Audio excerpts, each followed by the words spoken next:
Hello YouTube, Jared here with another video for you. I have successfully completed my Grove Guardian army here.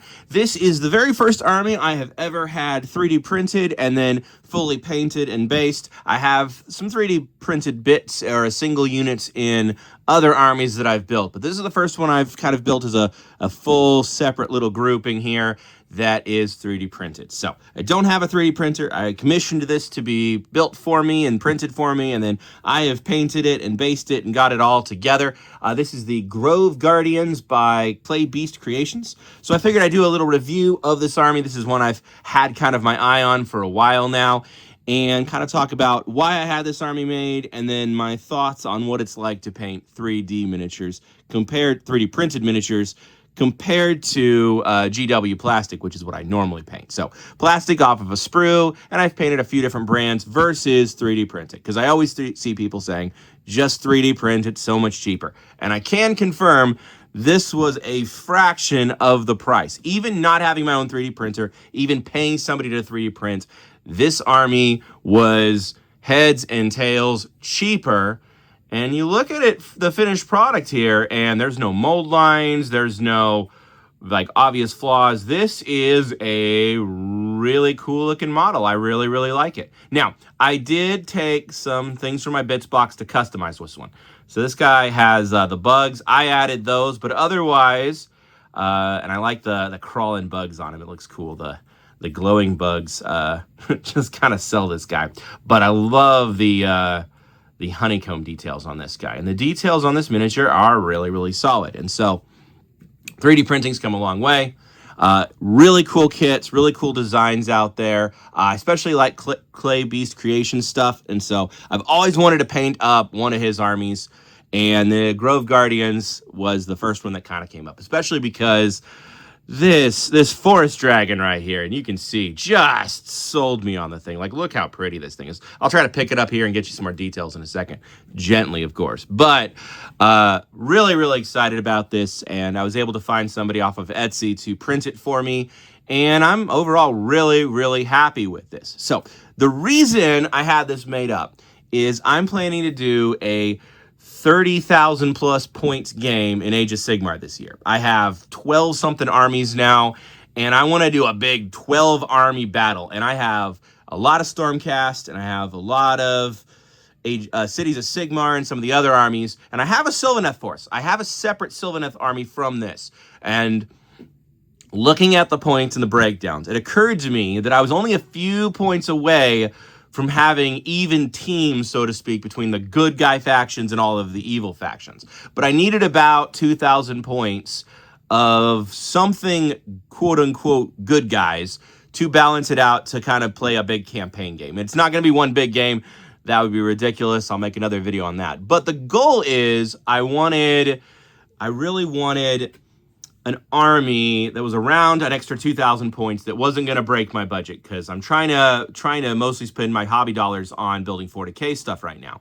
And so it seemed the best way to get an extra little army boost was to find a good 3D print. Now, the thing about 3D printing is there are 3D prints that are more or less rip-offs of GW, and I don't think that's necessarily a good idea, mostly because that point, it's a little bit of an intellectual theft. And I see where GW cracks down. Also, those models tend to get taken down all the time because of copyright strikes.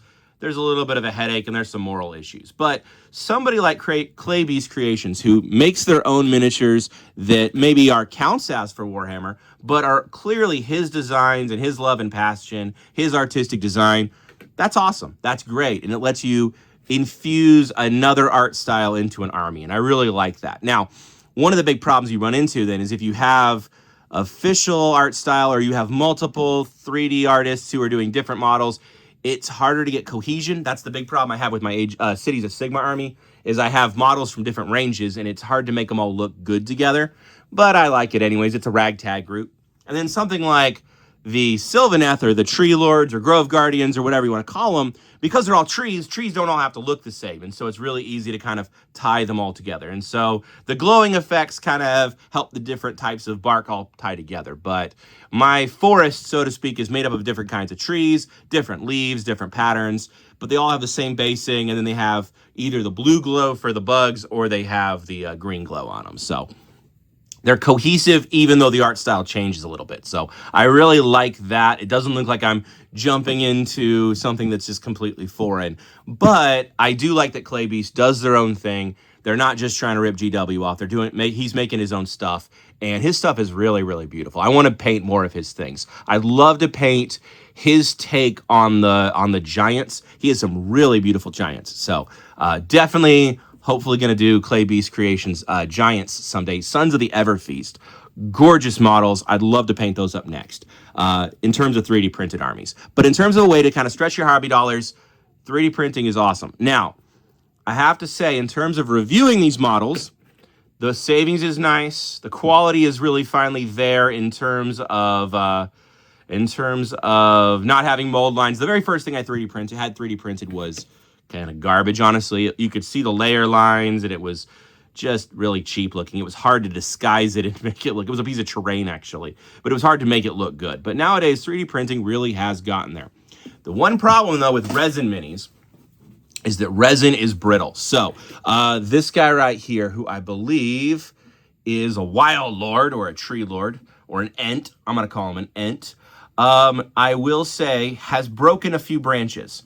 So you'll notice on this kit, it's very spindly in the back, and he's probably lost at least 4 branches now, and they've gone flying off, and then it's hard to spot where it came from other than a little rough spot. Now, he's a tree, and so broken branches are normal, especially when he's flailing around with his giant stone sword. And so I don't mind it so much. But on a kit that's really clean and neat, I have to say, I don't think I'd want to get that 3D printed. I would not want to paint a 3D printed army that's very, very spindly, or that I'm going to be transporting a lot. This army is, living at my house. It's for friendly games. It's for playing against myself solo in my campaign. So I'm not really worried about breaking it as much, but the 3D printed resin doesn't have a lot of give to it. There's a little tiny bit of give, but not a lot compared to a plastic kit where you can really get some bend. So if you whack it, it's not necessarily going to break. That said, I've broken lots of weapons over the years. So it's not like plastic gets you out of breaking miniatures, but a lot of resins tend to be really, really flimsy and very, very brittle. And so it's harder to paint resin just because of that. So take that with your own tolerances and your own grain of salt. I tend to be very heavy-handed. I know I'm going to break stuff. My hands shake a little bit, but you do what you can with what you can. And then I've made these my own. I added some extra bits from my bit box to make this one into a Vine Lord. I didn't use his official Vine guy or girl. I kind of made my own out of one of these guys with a staff because I thought this looked pretty cool. And I asked the 3D printer to do that for me and print that one a little bit bigger scale. That's the other fun thing about 3D printing that you don't get with plastic kits. I asked the 3D printer, hey, I'm ordering a set of 10 of these guys. Can 3 of them be claws? And then I kit bashed them into scythes. Can 3 of them be bows? And I got the bows over here. And then 3 of them be, this is one of the bows. And then 3 of them be the blades. So here's the blade guy. And then for that last 10th guy, since I'm ordering 10, can you scale him up just a little bit and then print the one with the vines coming off his back? And then I kit bashed more vines to make it into a vine character. But it was nice that the 3D printer was able to do that. So if you look at this guy, and who's close in size, and this one scaled up just a hair, just a little bit, and that's not something you can do with plastic. Normally, if you want to make it bigger in plastic, it's all about that tactical rock. But for this, I was able to say, hey, could I get just, scale it up 10%, just a little bit more, so it's a little more intimidating, pop it on a bigger base, give it some basing bits, and now that character's a little bit different. And so I have to say, one of the things I really like about resin kits is you can say, hey, can you change something up a bit? Can you change the scale, make it a little bigger, make it a little smaller? That's super awesome. In terms of glue, I miss being able to use plastic glue. Plastic glue melts the plastic together, and it's really easy to just get rid of seams entirely. That's awesome. You can't use plastic glue. You can't use sprue glue on these guys. It's very infuriating. You're going to need to use a really good plastic glue. Now, I use Gorilla Glue gel, and that stuff works really well. Finally found a glue I like. I've gone through like 6 different glues.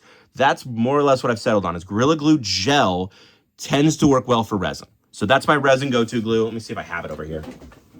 Yeah, this stuff right here is what I use for resin. Works really well. It's a workhorse. You just have to be careful not to glue your fingers. Sprue glue won't mess your fingers up. That stuff will. But that works pretty well for holding the models together, then keeping them from falling apart. It does tend to get a little goopy, and it can leave glue stains, but on miniatures like this, it's really easy to hide it. But a kit with really fine, skinny details. I had one other kit, I feel like, that I did resin on. Oh, I remember what it was. It was a large, like, bird-looking creature, and it had some really thin parts, and it was impossible to hide the super glue. And it just, instead of leaving, mold lines, it left glue lines. And I fought and fought to try to get the right amount of super glue, and not enough super glue, and it falls right off. Too much super glue, and you just get a little bit of super glue, kind of as like almost like a reverse mold line, and it was super annoying. So resin kits are not the buy-all, end-all. In terms of fun to paint, plastic kits will always be the winner in my book. I prefer plastic kits. But in terms of being able to get the extra troops you need to fill out an army or experiment with somebody else's art style, there's certain Warhammer armies I don't like the looks of, but there's some stuff out there that's 3D printed that's gorgeous. The Mega Gargants is a great example. I don't like the Mega Gargant kit. It's got one set of legs, it's very monopose, and it's very boring. Clay-Based Creations has a really cool Giants army that's the Sons of the Everfeast. They're amazing looking. They've got Nordic, and I'm a sucker for Nordic design, and that would be what I'd want to build and then use it as a proxy as. But I like that he's got his own art style that's totally different, that gives me another option for what I can build. And so, and then again, those are big chunky guys, so they're not going to be spindly and snap on me and absolutely ruin my evening when the model breaks immediately. So these guys right here are a little bit spindly, but that's about the worst it gets for this army. So overall, very, very happy. Highly recommend Clay-Based Creations. Highly recommend trying out a 3D printed army. I noticed a lot of people talk about 3D printing armies, and they always show pictures of the unpainted miniatures, but I wanted to show off a actually painted 3D printed army and kind of get that out there. So this is what it's like when you actually get the thing done. And yeah, this was fun to paint. This was a great kit, by the way. I really liked. This thing's called the Grove Guardian, and he is just such a sweet mini. That was a really fun kit to paint. The spindly guys made me nervous painting the tiny branches because they tend to snap. This guy made me nervous, but it was still cool when he came out. And then this kit is a work of art. So shout out to Clay-Based Creations for this guy, or this guy and this girl, I should say. This Forest Herald right here, just wow. Look at the flight on that. And the joint is nice and thick right here. So a good dollop of that super glue gel, and she's flying. And didn't have any snapping on the wings. The wings came out perfect. The staff is beautiful. And then I painted it like her dress like a flower petal, which is, I think, what the design was going for. Once I saw these little slopes here, that flower dress. My daughters, I have multiple daughters, and they all love pink. And they all saw that and went, that's a dress right there. They were all so excited. So she's now a favorite of all my daughters. And then this dragon, like, look at the facial expression right there. It reminds me of, if you ever read the comic Bone Out of Boneville, the dragons kind of had this expression, I feel like. But I haven't read that in years. But, like, look at the detail on this thing. And the claws. One of the claws did snap, and I had to re-glue that claw right there. But otherwise, it came out well. You have this, like, stone and wood base, and it did a lot of dry brushing. Look at the green on that tail, though. That's so pretty. That's a speed paint right there. And then some mushrooms under here. Just such a fun miniature. This was fun to paint. This is a good kit right here. It's heavy. It's real heavy. Resin is very heavy. It is not hollow like a plastic kit. But I gotta say, this is a great thing. If you're looking for a good excuse to 3D print or to buy a 3D print and try out an army, I say actually go for it.